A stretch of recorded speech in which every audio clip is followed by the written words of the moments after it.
the national anthem of the Republic of Indonesia, Indonesia Raya.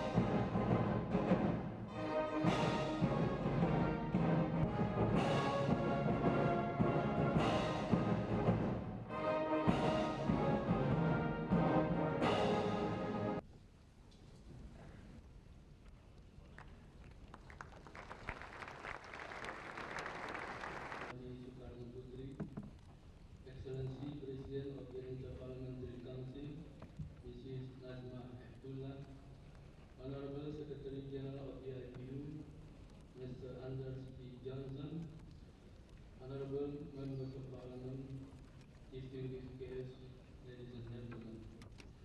Today, as Speaker of the House of Representatives of the Republic of Indonesia, I have the honor to welcome the participating members of the 104th IPU Conference from the group of IPU members of national parliaments, the observers, and other invited guests coming from the various countries and organizations, and the leadership and staff members of the IPU Secretariat General who will play a role in assisting the conference now convened in Jakarta. As host of the 104th IPU Conference, we are determined to organize the conference to the best of our ability so that the prepared agenda could be appropriately addressed by the group of IPU members of national parliaments participating in the conference. Through this conference, we also have high hopes that participating delegates may gain maximum benefit from the conference for their respective national interest. As has been agreed in the previous IPU conference in Amman, Jordan, the 104th IPU conference in Jakarta will focus on two issues, namely the issue of financing for development in the context of poverty alleviation and the prevention of military coup and other forms of coup against the democratically elected government. These matters can certainly not be separated from the recent development of war situation in the present era of democratization, which is constantly confronted with different challenges. The extreme of this is an oppression against the will of the people expressed in a free and democratic election. The new violent situation in the Middle East has created a grave concern to us. The suffering and deaths that we have witnessed, particularly to innocent children, provoke great concern to all. I hope this conference will help to bring freedom, justice, and peace to the Middle East. The 104th IPU conference in Jakarta is expected to render new direction to the efforts made by the world community in finding solutions to various problems that have become of common concern.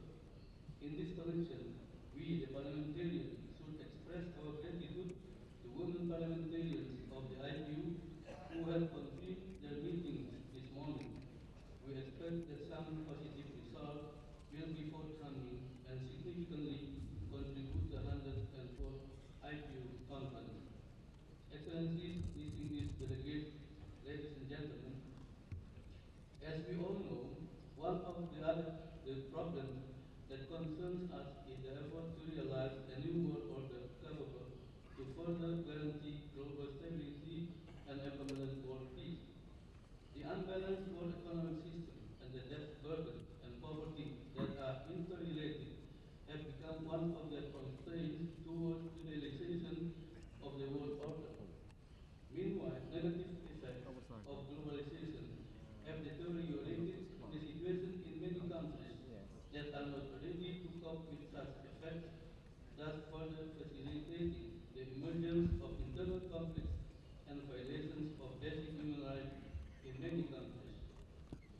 despite being aware of the basic and complicated problems that cannot be resolved within a short time, still it certainly is our common expectation that the 104th IPU conference may offer an improved direction for our effort in finding a solution. Excellencies, distinguished delegates, ladies and gentlemen, Indonesia, in particular the Indonesian National Parliamentary Group, has since long time actively participated in various IPU fora.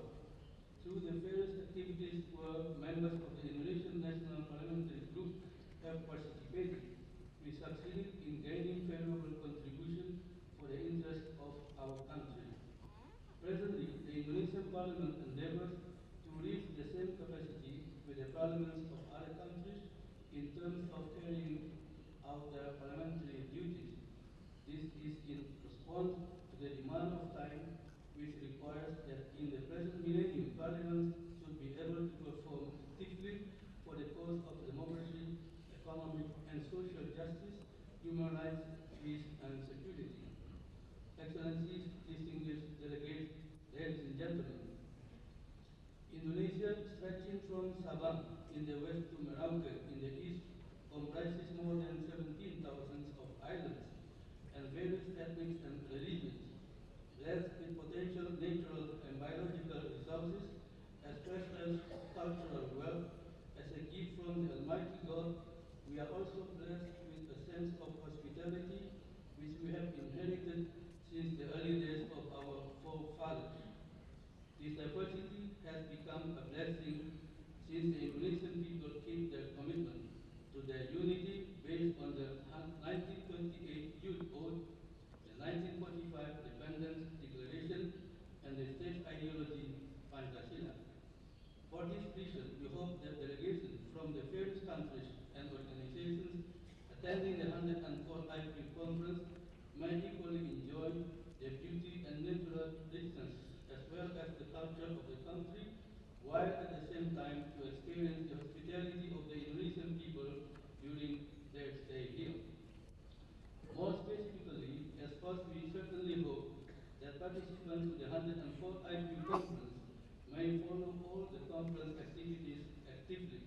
It is equally important that participants would be able to develop good cooperation and create mutual understanding so as to create meaningful understandings and reach agreements in improving the current world situation. Lastly, may I add that if later during the course of the conference certain situations do occur and may create inconveniency, I, as host, wish to apologize in advance.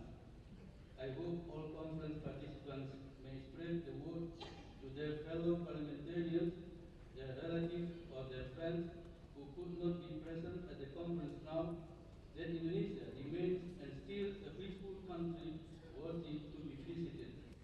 Also, all its rich potentials are still worthy to be enjoyed amid the dynamics of the process of reform and democratization currently in progress.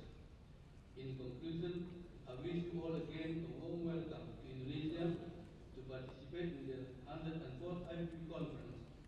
May the conference proceed smoothly and to enable us to gain potential benefit from it. Thank you very much for your kind attention. Megawati Soekarnoputri, Honorable ladies and gentlemen, Selamat datang. At the outset, I would like to convey courteous hospitality extended to us. This is the first interparliamentary conference ever to take place dates back to 101. Was 19 to recall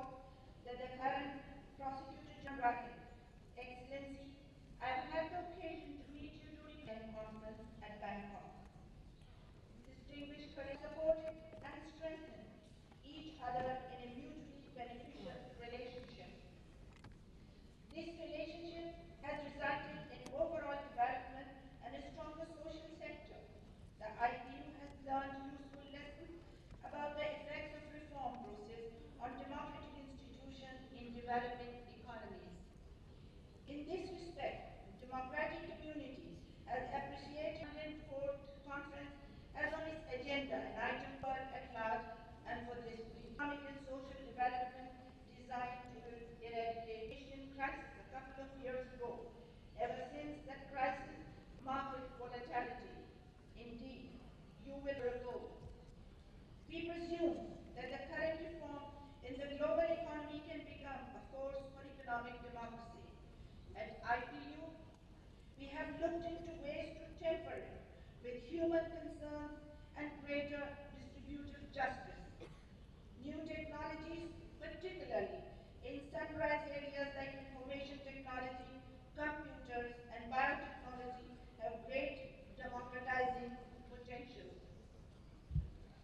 While few countries have been successful in raising the living standard, yet a large number of countries have seen a decline in living standards and have been falling behind others. These countries need concessional foreign capital and easier access to new technologies. In this respect, South-South cooperation and the development of a joint position will be vitally important. Also, there is a concern for the reform of international financial institutions themselves. Governance has become a prominent issue in the policy dialogue between these institutions and client countries. But the question is, who governs these governors of international financial institutions? The financial institutions themselves have made oversight in their lending operations and policy advice. Again, the question arises, how to make these oversights? The policy advice and associated conditionality from these institutions has tended to follow prevailing principles and have overlooked empirical social conditions. The rush for readjustment of economies had created a serious crisis among developing countries. Governance of the international financial institution is another area where South-South cooperation would be of vital importance. These are the issues which we would be taking up in our discussion the next few days. Our contribution to the intergovernmental negotiation on these areas will be a significant input. Distinguished parliamentarians, the second theme on the agenda of our conference is preventing of military and other coup against democratically elected governments and against the free will of the peoples expressed through direct suffrage, and action to address grave violation of the human rights of the parliamentarians. It is the fundamental object of the Union to contribute to the promotion and strengthening of democracy. In recent years, our organization has been able to adopt a universal declaration on democracy and criteria for free and fair elections. It has given continuing attention to ways in which the will of the people can be expressed. IPU has developed programs of assistance to the parliaments aimed at preventing any obstacle to democracy.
just and lasting peace in the Middle East. And I do hope that this conference will be able to express its full support to the forces of dialogue and peace in the region. Innocent lives have been lost during this violence. It is a permanent loss for the bereaved families. Our heartfelt sympathies go to those who have been killed or injured. I, on behalf of the IPU, had gone to the region earlier with a message of peace. I offer my humble services, if needed, for achieving an everlasting peace in the region. Friends, last 6 months since Amman have been very eventful. During this period, a number of international events of crucial significance took place. I refer first to the Beijing +5 and Copenhagen +5 special sessions of the General Assembly of the United Nations at New York and Geneva, respectively. On both these occasions, the IPU was able to coordinate significant parliamentary input to the UN's effort. It was understood that the performance of both these instruments would be enhanced by the greater participation of parliamentarians, and acknowledged that the parliamentarians are the interlocutors between people and executive. IPU has been emphasizing the need for parliamentary action in awareness generation and commensurate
wish to reiterate our thanks to Indonesian Parliament, the Indonesian Presidency and government, and the people of Indonesia for all that they are doing to welcome us and to make this conference a memorable success. With these words, I once again thank you for giving me this opportunity to speak and wish you a productive session. Terima kasih.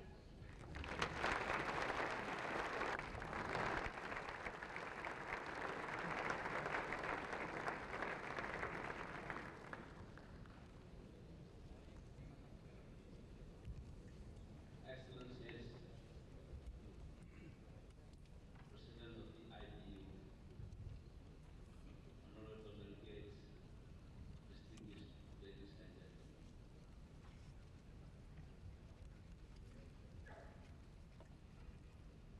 I think it's a kind of recognition that international parliaments should have Congress by themselves, in which many items can be discussed.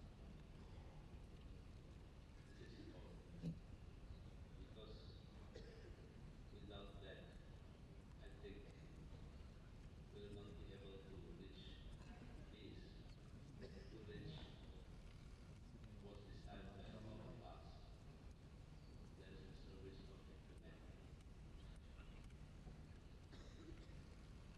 But parliaments everywhere is also in a process of democratization in many places. And because of that, we should not see any parliament to be in a standstill. You yourself can see that in Indonesia, the process began more than 50 years ago by trying to balance the power in the country. When the so-called Maklumat Acts or the Declaration Acts of the Parliament, just a few months after our independence was declared, was announced, then it was clear that Parliament would like to make a kind of balance because the Constitution gives too much right to the President. He becomes so powerful. So in that way then, they would like to curb those powers. They did that, which anyway was a violation of the Constitution. Because as a presidential country, when the President was entrusted in the Constitution with so many things that we should not deviate from the Constitution. But of course, the idea of curbing the power of the President is very important as well.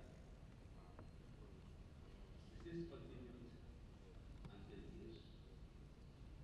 And then later, the President became so powerful so that he ruled the country by himself in the past 22 years. Now,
the national anthem of the Republic of Indonesia, Indonesia Raya.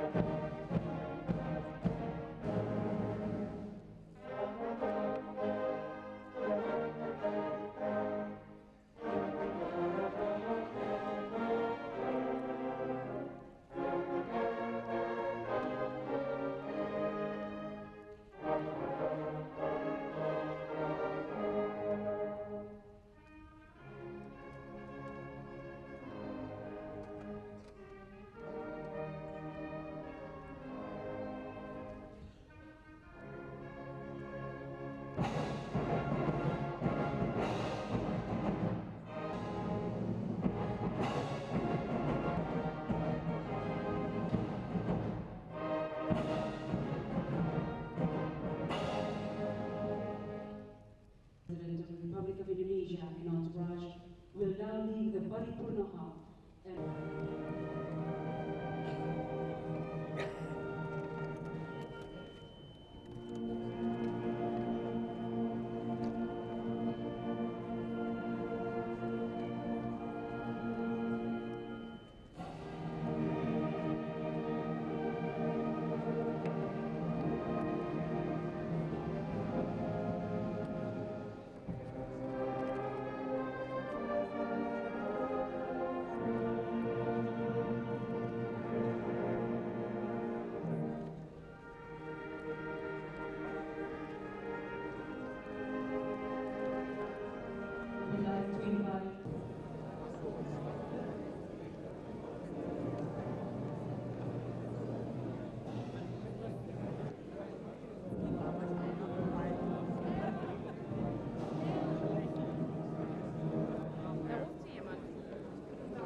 كيف؟ طارق بند الطارق عاوزين يتشدد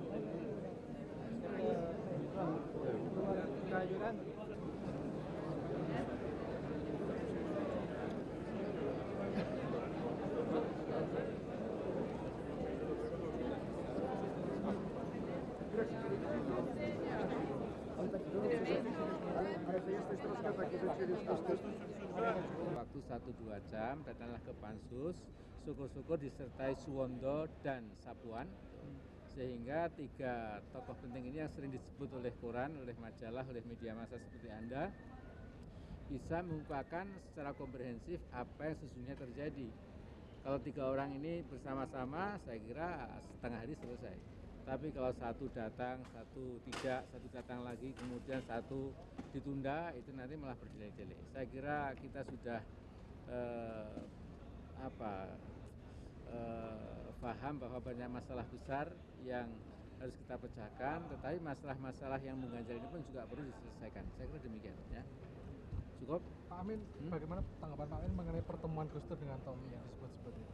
Itu saya juga heran, sampai sekarang saya masih tidak bisa paham seorang presiden datang ke seorang yang sudah terpidana, ya. Datangnya di sebuah hotel lagi, ya. Ini martabat kepresidenan itu terbanting, bukan main menurut saya, ya. Saya sebenarnya tidak terima sebagai seorang warga negara, presiden yang demikian tinggi datang ke seorang sudah terpidana, katakanlah kriminal begitu ya, untuk mengatakan sesuatu yang kita nggak pernah tahu apa. Ya. Jadi ini sesungguhnya wibawa kepresidenan itu sesungguhnya sangat drop, bahkan mungkin agak hancur karena dia datang ke Tommy itu. Pak Amin mencium sesuatu di situ? Ya saya tidak tahu, tetapi tentu itu alasan apa mengenai gerasi kayak mengenai segala macam itu. Ya. Jadi ini betul-betul agak memalukan. Sesungguhnya tidak perlu terjadi itu. Maaf ini kata-kata saya agak langsung saja, tapi betul ini ekspresi saya sebagai seorang anak bangsa, punya presiden itu pergi ke hotel Borobudur lantas seolah-olah mencari deal-deal atau kesepakatan baru dengan seorang warga negara yang sudah terpidana yang namanya Tommy Soeharto. Ya saya tidak punya sedikit pun rasa benci, rasa iri dan lain-lain ya, karena Tommy apa yang diirikan, apa yang dibenci gitu ya. Tetapi bahwa seorang Tommy sudah divonis 18 bulan, tinggal menunggu masuk, lantas presiden datang menemui dia di tempat ketiga, itu menurut saya tidak lucu ya. Oke, makasih.